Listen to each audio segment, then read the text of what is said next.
Hello and welcome to IRI Growth Insights C-Suite Conversations. I'm your host, John McIndoe, Chief Marketing Officer here at IRI. IRI integrates big data, predictive analytics, and forward-looking insights to help companies in the CPG, retail, healthcare, and media markets grow their businesses. We also share our thought leadership with the industry at large with the goal of addressing and tackling key challenges within our industry. Our special C-Suite Conversations series features notable leaders talking about the future of CPG and retail. In this episode, we'll be talking about Church Dwight's transformational journey and the lasting impact the pandemic has had on innovation and social reach, as well as its strategies for continued growth. Church Dwight is a leader in household and personal care products with such venerable brands as Arm & Hammer, the original power brand that goes back 175 years, Trojan, First Response, Nair, Spinbrush, OxyClean, Orajel, E-comm, and many more. Since its inception, Church Dwight has been a friend of the environment, exercising sustainable business practices before it became a focal point of the business community. Church Dwight proudly sponsored the first Earth Day and was the first company to remove phosphates from laundry detergent. It is currently working to be carbon neutral by 2025, a lofty goal. Our special guest today is Paul Wood, Chief Customer Officer of Church Dwight. Paul joined Church Dwight in 2018 to lead the company's sales efforts.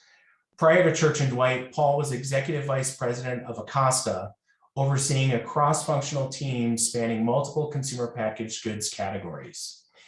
In addition to other CPG leadership experience, Paul also worked at Samsung Electronics as Vice President of Sales and then General Manager of the company's AT&T business unit. Leading today's conversation are IRI's KK DeVay, President of Strategic Analytics, and Russ Dunham, Executive Vice President of our Strategic Solutions Group. Russ and KK, over to you. Thanks, John, and Paul, welcome. It's always great to see you. Let's let the listeners get to know you just a little bit. First things, how are you? You're starting with the hardest question, right? The personal one. So I'm doing really good. I'm healthy, family's good. I will tell you, I've never learned as much about the industry, retail, our own company, and that I have in the past year and a half, like most others. But it's good to be. We're starting to come back to the office and trying to adapt to the latest new normal. And listen, right now we're in a good place, and I think we're all trying to figure out what the next wave looks like together. But all in all, I can't complain. Healthy and happy, and a good business and a great company to work for. It makes it really nice. That's a really great combination. And now the summer's about to end, and I'm just wondering what highlights for you or your family this summer. Yeah, we're RVers, so we took an RV trip in the summer. Apparently, a lot of other people had that same idea, so it was a little hard finding some places. And then, there's nothing like a Harley ride on the weekends. It doesn't help relax and kind of smooth out the week. So those keep me pretty grounded. That's terrific. And lastly, you mentioned back to the office. What does it feel like going back to the office? Yeah, we came back and staggered, and really a voluntary return. And we jokingly said it was kind of like the first day of high school after the long summer break and everyone's coming back. And, for the past year and a half, everybody's been 15 inches tall or 4 inches tall on a screen. And so to see them in 4D has really been fun, and getting to see where everybody is and what's going on in their lives. And we're trying to figure out how to adapt in this hybrid environment, and particularly in sales. We've been in this adaptive hybrid environment our whole career as we've all traveled and done everything. So, our journey down this path is a little less than some of the other functions, as you can imagine. So, but great to see everyone live and larger than 15 inches for a change. Yeah, I can only imagine. Well, okay, KK, over to you. Thank you, and welcome, Paul. Before we jump in, could you kind of just highlight some of your big brands in both personal and household care, just for the benefit of our viewers? Sure. At Church Dwight, what people may not be aware of, that we're about split down the middle between household and personal care. And, our probably most legacy or flagship business and brand is the Arm & Hammer brand. And that, while it started in baking soda, It actually cascades across laundry detergent and cat litter. You also see the logo across a lot of things in any given store as it's licensed. We also play pretty broadly across the store. The other big brands will be vitamins and Vitafusion. We sell dry shampoo, mentioned Trojan in terms of condoms. We recently bought Zicam, which is in cold and flu, Oragel. We're a pretty diverse company, and probably as we get to talk today, we'll explain how we operate and all these brands that we've acquired over the past 20 plus years. But really, we're probably known as our legacy as the yellow box with the baking soda, but it's much more than that as we've approached $5 billion business between, like you said, household and personal care. Wow, that's quite a big of a portfolio. As you know, all of us are looking to life beyond the pandemic. And before we kind of talk about the future, we would love to kind of understand a little bit about, given your portfolio, what you consider are some of the lasting impacts of COVID on your business. Yeah, I think we could probably do a whole episode on that question. I think we've learned a lot. It's interesting with the brands that we play, and I just hit a sampling of it, but we had a unique position when COVID even hit. We saw it happen on some of our brands, and then we saw it not happen on others. And so as we've gone through this journey, it's been a little easier for us because of the diverse portfolio we have. We can start to see some of the stickiness and what is more cyclical based on how things are opening and coming back to work, and then what seems to stick. And so if you think around vitamins and health, some of those trends are becoming a little more obvious. Certainly e-commerce and how that's happening and where it's sticking, and what a subscription model might do on some of your businesses versus maybe what were impulse businesses before. We're starting to see some of those evolve. So certainly by brand it varies, but we're starting to get a good rhythm and cadence to understand it. I would also say, we've learned a lot about ourselves on operations, on forecasting, on trying to understand retailers. I think the partnerships with the retailers has really been fruitful. We're all in this together, and I think it's been a nice partnership. As in the beginning, it was more of a panic around the pandemic, and now it is truly a partnership to understand what is possible. And I do feel the collaboration with these retailers partners has been outstanding as we all work to ultimately get more product on the shelf is what we're all trying to accomplish together.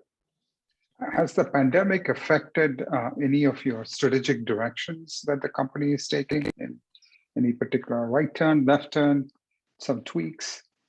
Yeah, I would think we were pretty far ahead, or we felt we were on e-commerce and where things were going, certainly with our international business. And we kept a very keen eye on trends in China and UK.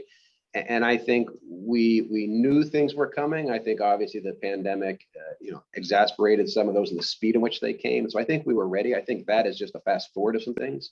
I think the partnership with retailers might be the new learning on just how to understand, where we're fragile. Each of us are fragile in some of the supply chain, and maybe how we can plan differently and work collaboratively there. I would say nothing disruptive in a bad way, more disruptive in good ways that really tighten the relationship and understanding the inner workings of the business rather than just, sometimes it's just off the shelf aspects of it. I think we're learning the full path to purchase. Listen, how consumers are shopping and getting their information and the platforms, they're using are different today than they were 16 months ago when this started. And I think we're all reading the same headlines. So I think we're all adapting and learning really, really, really fast. Paul, you and I have talked many times about your sales team and your reputation, your company reputation. You got a relatively smaller team, but strong, and you've got a large portfolio. You just mentioned it. Tell us a little bit about the challenges and how you're viewing your sales team in today's environment. Yeah, no, listen, one of the cultural aspects that makes Church & Dwight who we are is we are asset light, and we are lighter than maybe other companies would on a dollars per head count and everything. But that actually, I believe, having been here now, is a competitive strength because it does allow us to focus, and it does allow greater ownership and accountability. At the same time, we can't do everything ourselves. And so our partners, in this case, Advantage, it's critical that we have an allyship with them, that they're not, they're not just somebody we hire to help us. We treat them as allies. And I think that's really important as you are lean. I think the spirit of the diversity of how many brands we have and the breadth, it really forces you to focus. And yeah, you're multitasking in some ways. You've really got to be deep. When you're focused, you've got to be on and go deep before you go to the next topic. But I'd be remiss if I didn't compliment our sales team is outstanding. I'd put them up against anyone. I think any sales leader is going to say that. And those are fighting words amongst us, but I really stand behind that. I think we have an incredible team, and I do like our leanness because we are scrappy and we use data, and certainly the obvious relationship with you and some other sources that we get. We really rely on data to drive the insights that lead us to actions. And so when you are lean, you have to trust the data. And I think that plays as another, speaking of ally partnership with you in particular, Russ. And you're obviously proud of your team. How do you motivate your team? What's your single focus area? Yeah, I think for me personally, it's listening to them and then unlearning. I think the speed at which we're changing is just as important to unlearn some of the ways that it's easy to fall back on what I did 10 years ago, 5 years ago, et cetera. But the things are changing so fast, and it's really listening. And I think that culminates two ways, but we really have to be adaptive. And then the other thing I try to bring is overcoming the fear of failure of trying something new. And I think right now, in some ways, the pandemic has kind of given us this freedom to look at it differently and to really ask ourselves, why are we doing it, or why have we done it that way? And really allow some of our folks to test and learn. And I think those are the fun parts. And we move quickly when they don't work, and then we share them broadly when they do. And I think that's probably, encouraging that is probably the best thing that I can do, but it starts with listening. Paul, we noticed that acquisition is one of your key strategies, particularly with code analogy relief. You added some brands to your portfolio. What is it that, and could you talk a little bit about some of your recent acquisitions, and what is a team, right? What drives your acquisition teams? Yeah, it's really, as you understand Church and Dwight, if you look back at our history, it was really around the turn of the early 2000s. And since then, we've continued to buy almost every year to a degree, 1 or 2 years without. We've made sizable acquisitions of some really big businesses. And the one you're referring to most recently was Zycam, which we bought essentially in the middle of what was happening with COVID. And because we've done so many acquisitions and we can integrate them so well, to say it was seamless, it was fairly seamless because we've gotten so good at focusing on them and the handoffs are happening. And yet these are acquisitions that are outside of our area. We didn't play in cold, cough, cold, and flu to the degree that this is. And so it forces you again back to data. You've got to, as we're making these acquisitions and as we're doing due diligence, we really force ourselves to learn and become students of that category, because we're sometimes walking into it, in the case of Zycam, without that prior knowledge. In some ways, we don't have the prejudice or the biases walking in there. So maybe we don't have to unlearn as much, but we're soaking it in a lot more. And so I think we come into it eyes wide open, and that allows us. I think that's one of the secret sauces. I really do. We don't have an approach of I got this, because a lot of times we're walking into areas we've not played before. How do you then maintain the focus on the existing portfolio versus the acquisitions if you're acquiring, one a year or two a year? Yeah, it's a great question. I think that's the partnership with our marketing partners and understanding the brand strategies, at least the channel strategies, and how we show up. And then also leveraging, to your point, not getting distracted with a bigger business or maybe something that's more profitable, but giving every business its equal deserve. And I think the other thing for sales, as leaders, as the world's changing, coming in with other folks, maybe it's R&D, maybe it's some marketers to come with you. And I think it's a team approach, I think, is the way we can do that. It's near impossible for one salesperson to know everything about all the 14 different buyers we might interact with in a store. So I think it's that collaboration and that cooperation amongst your cross-functional partners, I believe, is a secret sauce of Church and Dwight. And because we're lean, you do it really well. And you get to know people in that process too. We've talked about acquisition. Let's talk a little bit more about the Arm & Hammer approach to innovation, because we know that, and how that plays across the rest of your portfolio. We know in 1846, Arm & Hammer pretty much formed Church and Dwight. That was the creation of Church and Dwight. And now you see that orange logo on deodorant, pet supplies, laundry detergent, et cetera. Tell us about the innovative approach and how you're thinking about it going forward. Yeah, we have an incredible R&D arm that my counterpart Carlos runs. It just does a great job of really looking ahead of how is the shopper shopping and where are they shopping and some of the dynamics, and they're trying to stay multi-years ahead. And even as we went into the pandemic, we didn't back off of our innovation and where things are going. In fact, there's some things that were ideas, maybe on a whiteboard somewhere that we brought to light. And most recently, a sanitizer for the laundry aisle, we just launched that, and that didn't exist pre-pandemic. We also did some other products with Flawless. So innovation for us is a key lifeblood, and I don't think, if anything, maybe the environment, the marketing aspect of it had to be throttled down a little bit. But in terms of the product, the package, and the offering itself, I think my counterpart in R&D would say it's just as fast as ever. That's good to hear. So it doesn't sound like you lost a lot of momentum during the pandemic, and sounds like moving forward, same approach. Same approach. The consumer, right? The needs of the consumer, if anything, are starting to bifurcate a little bit because there's more platforms where they can see your product and how you show up, and certainly, on the marketing front, the materials that you needed, pre-pandemic versus post-pandemic have escalated as well with different platforms and ways to get our products and innovation. So maybe how you talk to the consumer is starting still changing and flowing as retailers are definitely engaging differently. But the core of innovation is definitely, like I said, I think my R&D brother would be remiss if they didn't say it's the pedals down, and that's who Church and Dwight is. We're not going to let up on that. Love it. Paul, you talked a little bit about how the pandemic accelerated your e-commerce strategy. I think you do roughly 10-12% of your sales in e-comm, maybe more.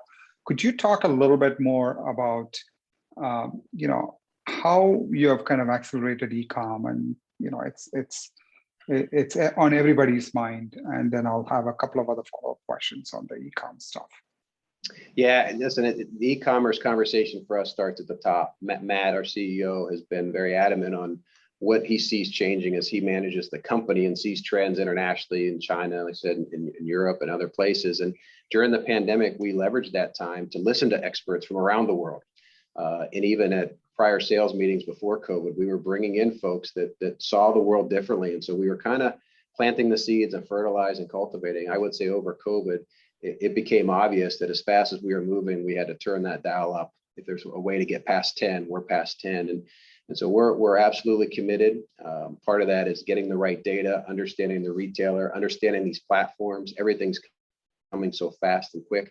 And at the same time, partnering with the retailers, and everybody's in a different journey. I think some of the retailers we all know maybe we're ready for it or further ahead, and others are catching up. And for Church and Dwight, we have to play to everybody's strengths. And I think on that front, Matt, I think he said as much as 13% of our sales come, and I'll stop there. But we believe in e-commerce, and that is a stickiness that is going to stay in place. And I think as we read other things 6 months and 6 years from now, I think we'll be prepared, given Matt's leadership. And you think consumers, you mentioned also subscription models. Are you pushing heavily on subscription models yourselves, or with retailers, or both, or?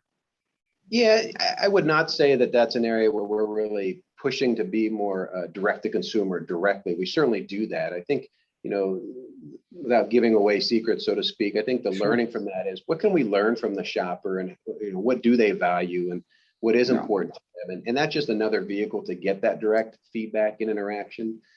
Whether it's engaging on reviews, ratings and reviews directly with people giving ratings, reviews, or getting it through a D2C relationship. The real spirit of that is you're garnering insights that otherwise you couldn't have gotten. So where it makes sense, yes, D2C makes sense. Mm-hmm. Our retail partners are doing a great job talking to their shoppers and their customers. And I think we'll continue to go down that path, but certainly use all these new tools and vehicles to learn more about how people and what people want, how they're shopping, and how we can meet their needs. In the past couple of months, do you still see the same level of e-commerce engagement that you had before? I think with the mask mandate coming off. Yeah, sorry, go ahead.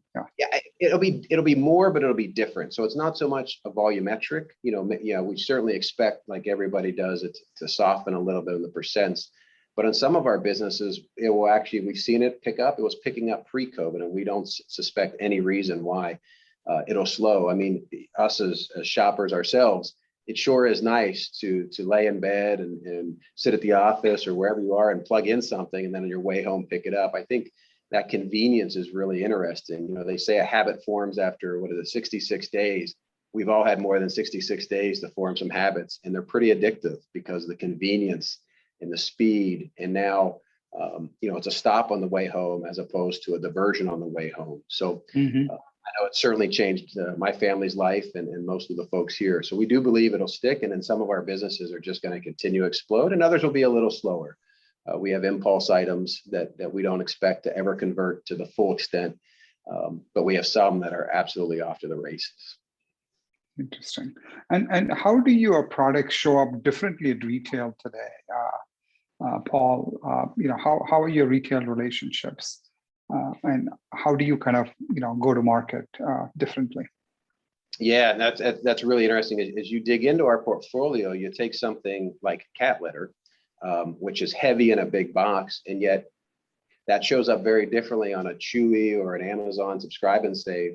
Well, it might be the same product. There's some dynamics of how it shows up differently than what you might buy in a big box store, a Walmart or a Target or a club environment. So, we're definitely showing up differently there. I would say in a lot of our personal care businesses, how you show up in a drug account or in a beauty account like an Ulta, be it the display or the point of sale material or the marketing materials. I'd say content is probably an undercurrent of how you show up differently. We know the value of how you show up, and whether someone's doing click and collect or researching your product, that absolutely has been a quick change. And I'd say our content is better than it's ever been. And that was a concerted effort during the pandemic to really get ahead of that trend. So that's one way we're showing up. And then how you show up on shelf and what your packaging says and how important that facade is on that package to really be your silent salesperson in many ways in a very fast-paced environment is really important as well. The one thing that you had mentioned in our conversation earlier before this recording about phantom inventory, can you talk a little bit about what's going on at retail, or be able to build distribution as quickly as you were before pandemic, or is everything showing up on shelf? Supply chain constraints, if you could just give us some insights, that'll be very helpful. Yeah, this is one where just the speed of what was happening, when you understand back in March and April, it seems like a decade ago, but it was really as fast as you could get product off of a truck onto the shelf, it was out the door. And through that process, whether it was human error or just speed of people working, as we've gone out and looked in the marketplace, we believe that the phantom inventory or the inventory levels may not be adjusted correctly to recover in the same order. So we're definitely putting a concerted effort in. Just as a generic commercial, I say if you bought 20 jars of yogurt and all were a different flavor, and given how much self-checkout, for example, was happening, do you and I personally, KK, scan every single flavor, or do we just take that first one, which happens to be strawberry, and multiply it by 20? Correct. Yeah, before you know it, all of a sudden your inventory is off. And so, we're looking at things like that, and that's understanding how the retail world is working. That maybe got exacerbated. It's always been there, but that might be a trend that we're seeing that says, what are we going to do to test it, validate it, and then most importantly, what's the now what? What are we going to do to fix it? And so, yeah, that's exactly right. We're looking at that through a different lens, and that helps the retailers along with that as well. Paul, you mentioned a little bit about direct to consumer. What's the thinking these days, and what kind of things are you talking about relative to direct to consumer?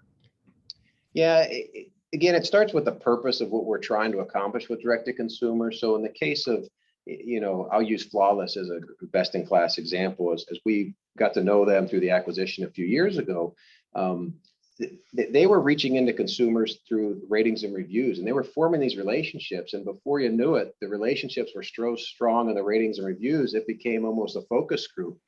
And I use that example because that's a great way it's a little harder to do, but they found a great way to get that engagement. On other brands, it's easier to do a direct to consumer where you offer something different. Maybe it's a limited time, maybe it's a special pack. But ultimately, what you're trying to do isn't so much for the sales side as much as it's for the relationship and the learning. So two different examples. And I think our brands, from Waterpik and the professional side of the business, they can do something different than maybe vitamins would do, and very different than laundry detergent. I think naturally, in some ways, we don't foresee a D2C laundry environment per se, but certainly vitamins or where there's personalization probably lend itself. And so I think we'll be agile and flexible, but it's really to understand the consumer and the shopper. And how do you how do you leverage data and insights to guide your sales and also in general C&D's business decisions?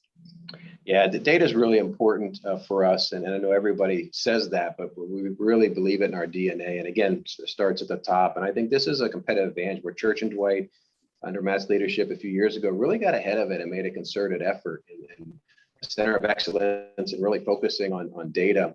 And so now, as the pandemic has shown in some of the trends, we have to rely on the data. It's coming in so fast, and it's coming in from so many different sources. I think I have a quirk or a saying that's the what, the so what, and the now what. And I think the data represents there's a lot of what. There's more what coming in than ever before. And then you have to emerge to the next level, which is so what does it all mean? So what do we do? But ultimately, it's the now what. And are we executing on it? And the real question we ask ourselves is, based on what the data and the insights are saying, are we holding ourselves to execute on what they're saying? And I think that's a relationship and a conversation with the retailers as well, as we are seeing more data, more granular data, more personalized data. When we get that, what can we do with it? And I think that's where we are in our journey. We've got the data. Now, how do we turn it into actionable insights and actually execute on them? And I think we're not afraid to kind of leverage and trust the data. I think we're down the path on that as a company, and that's a broader than just a sales statement as well. And do you leverage a lot of analytics to kind of make sense out of that data to drive your decisions, or is it starting with what decisions we want to take and what data do we need? Is it like decision back? Is it analytics back? Is it data forward? Yeah. I'll try and simplify. You have a great question, and I'll not do it justice, but I'll simplify it. We're really trying to start with the question of what we're trying to get to, and then turn to the people that are experts at data. So the difference of asking me a question and I will find the data that answers it the way I want to answer it. If you ask me a question and hand it to a data scientist, you're going to get what you really wanted, which is the unfiltered, and here's what the data says. And oh, by the way, here's 3 or 4, parallel data paths that lead them down to this conclusion. So we've trusted, back to the ally comment from earlier, we are relying on other companies to help us synthesize the data, to help us look at the way a data scientist, not somebody who's grown up in the industry, but truly taking 2 or 3 sources of data, putting them together, and really finding the key nuggets and insights. And we're not afraid to find those partners, and we have some great ones helping us now. So that's a tangible difference of how we're treating it, because it is hard to digest all that data within our current skill set on top of the workload we already have, hence why we have trusted partners and allies. Any examples of anything unique that you're doing in the market with data and insights that your retailers or your partners would say, hey, Church and Dwight is cutting edge there? I don't want to, it comes across as bragging, but I think I'll put it in context. As I came in the door a few years ago, I was impressed with how we were using the data and how we've since evolved it even further into forecasting and really trusting the data and having multiple algorithms working in our favor, and then starting to challenge maybe some traditional ways of thinking or seeing the business or assumptions, and really looking at it through a different lens. So everybody's done a post-promo analysis in sales, but we have a very different way that a data scientist would look at post-promo, because their scope and their depth of work or insights are going to come from a different angle. So I think it's just that evolution of 101 to 202. I'm really impressed with what I inherited a few years ago and then the direction we're going. And again, there's people out there that are in other industries that we're relying on that are showing us maybe how a banking industry or a finance industry or a completely unrelated industry is using data. That's the lens we're looking at versus just within the CPG landscape. We are really looking broader because it's really about the data. It's not about the industry. So I would say that without saying too much, saying how. Yeah, I know. That's helpful. That's helpful. One final question around data. Do you think we will be able to deliver an endless aisle via e-commerce? I know it's a promise, but from a practical perspective as a sales leader, do you think we'll be in a position to do that a year from now, 2 years from now, 5 years from now, or are we doing it already? Yeah, I think the challenge with the endless aisle, and I think our retail partners, I'd speak on their behalf as they talk to us, is the e-commerce pendulum is swinging so far, so fast, and it has some components that it's just not as profitable. And so while everyone's intention is to go to an endless aisle, and it makes a lot of sense, in some ways, you can think of it, the retailers now are having to do the work that the consumers, you and I, KK, used to have to do, selection and picking and packing and putting it in a cart and taking it. They're having to do that work, and that's labor. And we certainly know in today's time, and even in the projected future time, that's an added cost. Dual inventories, the carrying costs of having those inventories. So I think the challenge is, how do you have an endless aisle experience of the right SKUs and those SKUs? And when you don't have them, what does transfer? And I think back to your data and other data sources, understanding that transferability, you don't need all 10 SKUs, maybe 6 SKUs or 6 variants of that are enough to capture, the 80-90%. And I think that's where the data has to come in. And I think that's the partnership with the retailers we're all working towards. Paul, let's talk a little bit about social purpose. It's a really important topic today. And we know Church and Dwight's long been a friend of the environment. You were the first major company to support Earth Day. You were the first company to take phosphates out of detergent. Tell us what your firm's what you're working on today. Yeah, it was interesting. I should have known that trivia question before I joined Church and Dwight, but they were the first corporate sponsor in 1970. And, as I was interviewing with them, that really jumped out at me, and it just showed their commitment, because we've not lost that commitment. Right? It's one thing to say you were the first, but the real question is, have you stayed with it? And the answer is yes. And I think from that, we've just continued to build on that legacy and heritage. I think as that's evolved through some of the social commitments, obviously the sustainability pieces, that KK or John had mentioned earlier, I think all companies are doing that, but it's really the culture and what are you doing, maybe when it's not as public and behind the scenes. And certainly with where things, in the past year and a half have highlighted, that's another aspect that we've gotten behind quickly. And it's really it's built into our DNA and the culture and how we're working. So the social aspects blend into the sustainability. It is about inclusion and involvement, and that's just the nature. And as we mentioned a few times, we're a very lean organization. So you have to be inclusive to get the best work and to partner and collaborate. So that's going to be a mantra. That's it's the bloodline, the DNA. It's in our systems, and there's certainly things we can do better and learn from others. And I certainly on the sales front, we're leading from the front on that too. And at our sales meeting that we just had virtually, which was a new for all of us, the very first topic we had is we brought outside speakers, a great company, by the way, Hollaback, that did an outstanding job. But that was by design the first session that we had, because we wanted that to set the tone for the entire week of events. And so those are easy ways that you can set the tone. And that was an incredible training. And I do think that anyone who is watching this that's done other things, I'm learning just like we all are together on this. And I think this is where the industry, we can all share ideas and what works well. And I'm certainly open to learn or experiment or do anything if anyone has ideas. And so that's why I mentioned Hollaback as just one. But you hit a passion point, as you can probably tell on my voice in the topic. But really excited. And again, starts at the top with leadership. And this is where Matt, our CEO, deserves a lot of credit. And we're all trying to live up to the expectations he set and given us the guiding for it. You're very humble. Paul, you've had a tremendously successful sales career in sales and CPG. What advice would you have for aspiring, young folks who are joining the industry today and want to kind of become a Paul Wood, say 20 years from now or 25 years from now? What would you say are the key traits? How should they kind of manage their experiences and career to kind of become a chief customer officer in a leading CPG company?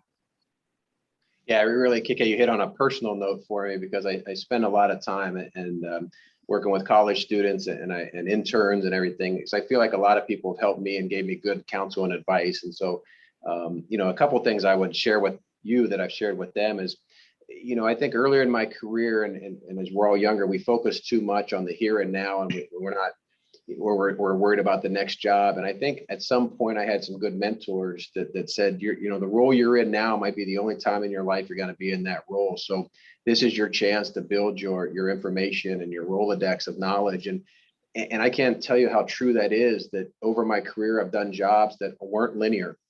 and moving into operations or into a marketing role or sales role.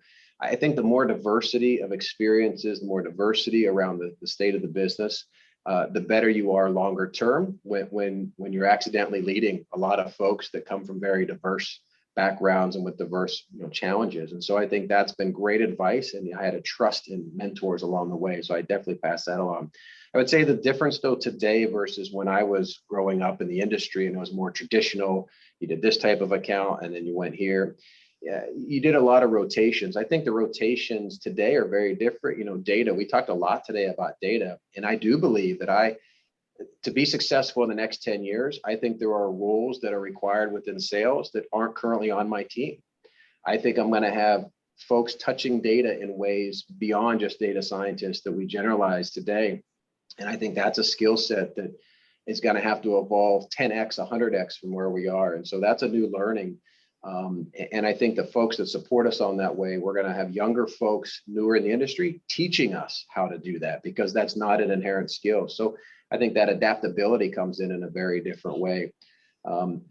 Diversity of thought, diversity of experience is absolutely the quest for data. And I think the curiosity. I recently had a fireside chat with my team, and I'll share a quote that I absolutely love, but I'll try to do it justice. It's something I think Albert Einstein had said, that if he had an hour to live and a problem to solve, he'd spend 55 minutes asking the right question, and I think that was a great reminder. And I shared that, just recently, because I think we're ready, fire, aim in sales. And that's kind of been our traditional. And I think with all the data, be it IRI and other sources, you really have to stop and pause. What is the question I'm asking? And I think that is a skill set that we're not taught in college. You're not really taught your career. And I think that is going to separate the future leaders that I'm going to work for down the road. The ability to stop and listen and really define the question and then rally the troops to solve it, the right answers.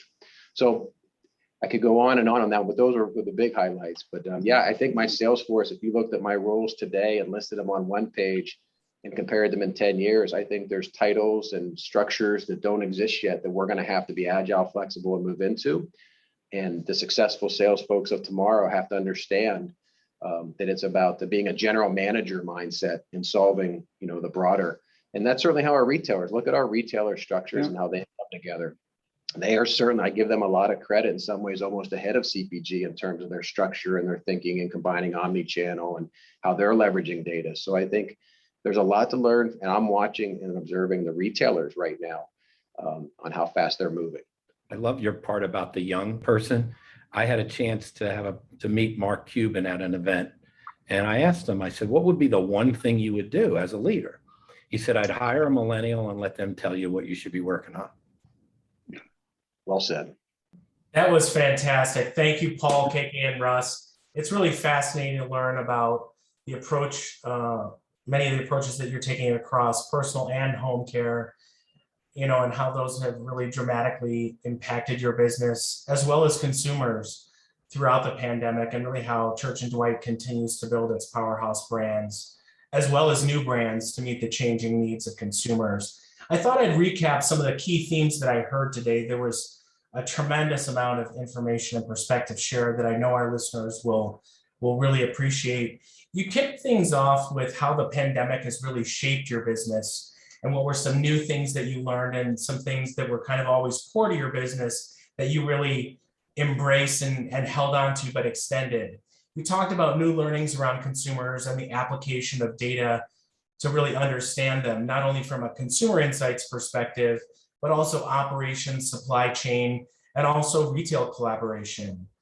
Obviously, the pandemic fast forwarded many of those, but a lot of your core strategies, such as e-commerce and the importance of using deep consumer insights and analytics, enabled you to adapt faster. You commented on the fact that it was disruptive, really kind of in a good way. Examples like turning partners such as IRI and brokers into really true allies and deepening your efforts to collaborate with them in new and different and creative ways. You also talked about the importance of learning and listening, and in many respects, unlearning old ways of doing business so that you could be adaptive and overcome traditional fears of failure. Certainly the pandemic has unleashed new thinking to test and learn.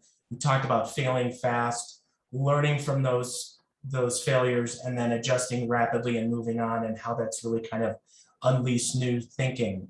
You talked about the power of your M&A strategy and your prowess for doing that well. You talked about the Zycam purchase in the midst of the pandemic when most folks were kind of scrambling to figure out how to get product on the shelf at the right time in the right place. You were also investing in acquiring different companies, and really how that was a seamless experience given your previous expertise in doing M&A well, which is certainly a core competency of Church and Dwight's. You talked about the traditional kind of arm and hammer approach to innovation, certainly a hallmark at Church and Dwight, and how that really starts fundamentally at its corest element of a deep understanding of consumers, how they're shopping, how they're using your products, and leveraging those learnings to pivot and add value along the way. You talked about the example of adding sanitizing elements to your laundry detergent. Certainly probably something that wouldn't have come out unless we had experienced the pandemic. Paul, you also talked about e-commerce. It's certainly been core to your strategy and has been led from the top down, your CEO, Matt. But during the pandemic, you sought to tap the best experts, both inside and outside of Church and Dwight, to understand emerging e-commerce trends, and then putting those new strategies in place quickly to meet consumers' needs. Certainly not a trend that you guys expect to see fading anytime soon. You talked about the importance of retail relationships, being agile enough to show up differently depending on channel or retailer, and then tailoring those strategies, whether that be content and marketing programs, or modifying your execution, whether that's in store or on the digital shelf, to meet what's happening in the market and how consumers are shopping very differently. You talked about direct to consumer and how that really starts with the purpose of what we're trying to do for that consumer, really understanding their needs at very fundamental and granular ways across your entire portfolio of offerings, and then tailoring program to meet those needs in agile and flexible ways. You talked about the importance of leveraging data, insights, and analytics. Certainly data is critical. It's part of your DNA as demonstrated by Matt's focus on this, as well as yours. But as data access and the variety of data assets has increased, you got ahead of this and created this as what you called a core center of excellence. Clearly, data is the foundation of all your decision-making to delight your customers, relying on partners to help maximize the efficiency and the effectiveness of data and analytics, and then constantly evolving this aspect of your business to remain at the cutting edge. You talked about social purpose. It's certainly been core to the culture and the heart of Church and Dwight. Doing good is doing good for business. And you've often took many progressive steps before many of your other competitors or other players within the industry. A strategy that has clearly served you well, served the company and its employees well, and notably the communities that you serve.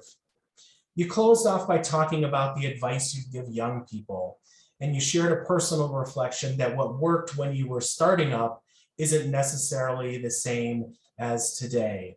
The number one trait for younger people that is different today is how integral data knowledge is for any role in the industry.